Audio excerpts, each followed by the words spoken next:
ишкерлерге кайрылгым келет. Урматтуу президентибиз Садыр Нуркожоевичтин чечими менен Ош шаары үчүн Болот Талайбекович, мына урматтуу депутаттарыбыз жакшы билет.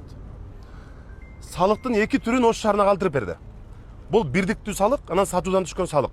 Бирөөсү 50%, бирөөсү 15%. Ушул айда урматтуу аксакалдар, шаар тургундары 160 миллион сом шаарга калды. Республикалык бюджетке кеткен жок, 160 миллион сом шаарга калды. Ошол калган акчанын үзүрү мына ушундай жолдор.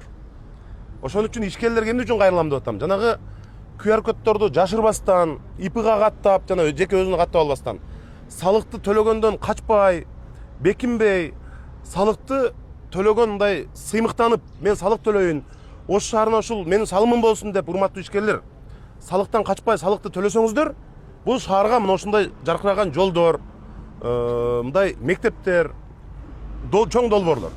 Мына ушул жолдор ушул ишкерлерден түшкөн салыктын акчасы. Ошон үчүн биздин өлкө жетекчилигине дагы рахмат, ишкерлерге да рахмат. Салык төлөөнү мындай биз жакында мындай рейдтерди, лотереяларды уюштурабыз.